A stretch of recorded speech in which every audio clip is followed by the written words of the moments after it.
in this country. With prophetic vision, he told his people that the only permanent solution to their problems was to return to the home of their forefathers to establish a country of their own. Look at us. I have to go here. Tamir Rice and my son Muhammad, they're the same age. What if that was my son shot by the police? Then they lied to try to cover up the story. What if that was my son? What would I do? Look at Sandra Bland, and she was an activist for everybody. Falsely imprisoned, then murdered. My daughter will be her age next year. Eric Gardner, Trayvon Martin, Oscar Grant here in Oakland. And it has gotten worse. It's not going to end. It's not going to end. I'm sorry. This is not going to end. So, how does that look me wasting my time? What I'm going to wait for them to pass legislation, a law that they're going to start being. It's not going to get worse. Sorry. So we have to go. ASAP, God willing. Help us repatriate back to Africa.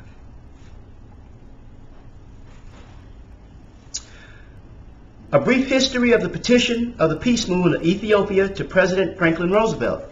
6-panel brochure on the petition. The movement, founded in Chicago by Mrs. M.M.L. Gordon in 1931, sought American Colonization Society funding for resettlement in Ethiopia, a general synonym for Africa. Small group of blacks from American urban centers did settle in Ethiopia after 1932. Within 8 months, 400,000 colored Americans had signed the memorial, which was sent to President Roosevelt on November 14, 1932. When the president replied that it was not practical at the time to consider the proposed steps for repatriation, the leaders of the memorialists sought aid in Virginia. This was a state which had taken the initiative in acquiring the territory which formed the country of Liberia. In February 1936, the General Assembly of Virginia passed the following memorial to Congress. Whereas there is valuable land sparsely populated in the Negro colonies, and many of our Negroes evidence a desire to live in an independent nation of Negroes and strive to achieve a high and honorable race destiny. Therefore, be it resolved by the House of Delegates, the Senate concurring, that the General Assembly of Virginia memorialize the Congress of the United States to make provisions for the colonization of African descent with their own consent in Liberia or at any other place or places on the African continent. On May 24, 1938, Senator Bilbo speaking, introduced in the United States Senate an amendment to the General Relief Bill, then under consideration, which provided for the repatriation of citizens of the United States of African descent to the Republic of Liberia and or such contiguous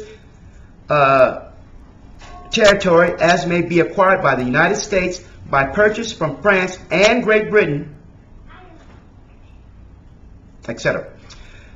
Such negotiations were to be consummated on the basis that the purchase price of the acquired territory should be represented by a credit on the war debts owing to the United States by these countries.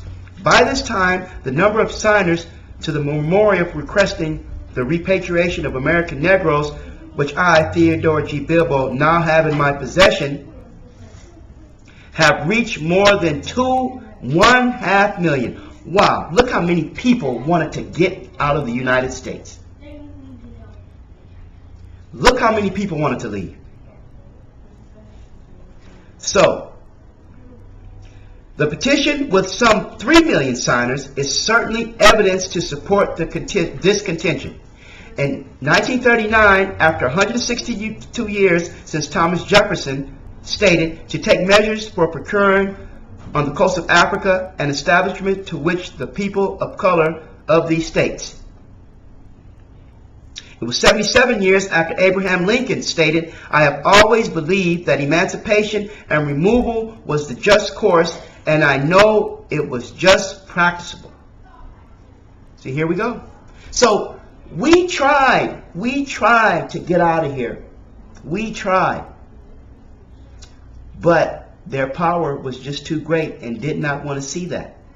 The Reverend Moses Tichenor and the Reverend Samuel R. Houston, who freed slaves and sent them to Liberia in 1855 and 1856 respectively, these wealthy Christians who felt morally obligated to finance such voyages were indeed an important aspect of the colonization movement, and without them, far fewer African Americans could have made the expensive journey back to their homeland of their ancestors, as it was much harder for a free black to achieve financial success in that time. So why was it harder to achieve financial success?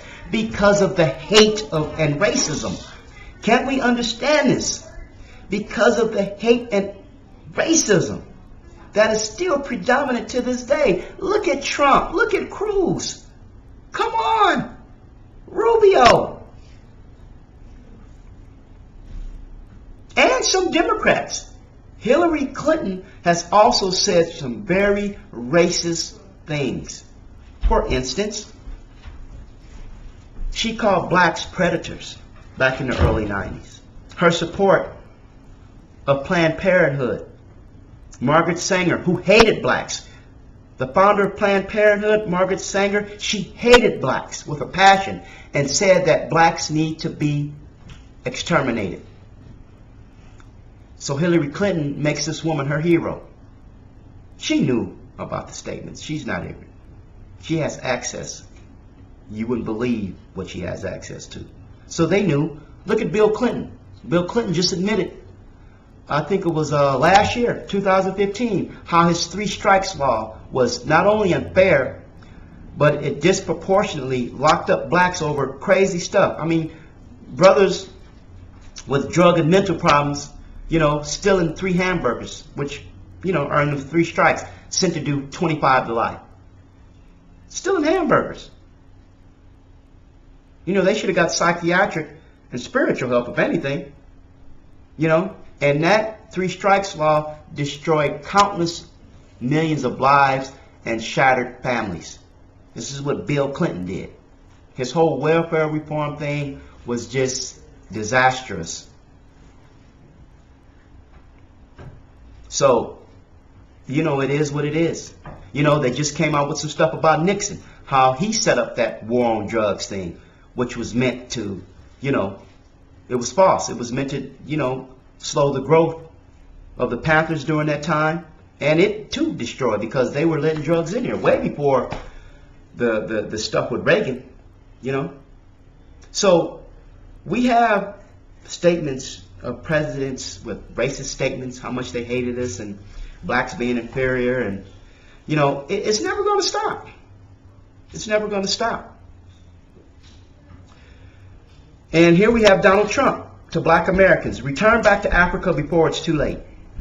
Trump is said to have advised blacks to go to Africa if they feel their lives don't matter here. If blacks' lives don't matter here, then go back to Africa, he said.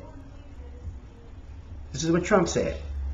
Donald Trump Jr. suggests paying African Americans to return to Africa. Sign me up, bro.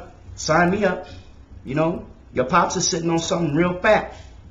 We just need $450,000 and you never have to hear from me ever again. Pay us. Our greatest leaders have been assassinated, imprisoned, or left hapless for the sole reason of seeking the same rights that whites have enjoyed, but seemingly to no avail as a whole. We have a few successful blacks. We won't deny that. But as a group, we're on the bottom. 13% of the population, but half the prison population. Look at the unemployment with our youth. Some people say it's at 70%. 70% unemployment. 30%, 25% with the adults. Illiteracy is creeping back in the black community. Look at the massive school closures. During the YouTube debates, Obama was asked a question by a brother, and the brother asked Senator Obama, then he was senator, do you think blacks should get reparations for slavery? and all of the centuries of free labor that whites stole from us. Obama said no, but if you vote for me, I'll make sure black kids get good education.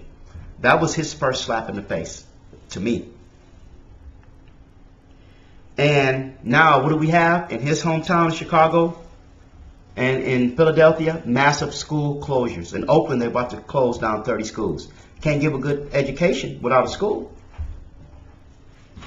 And the best education, you have to pay for it. It's so funny.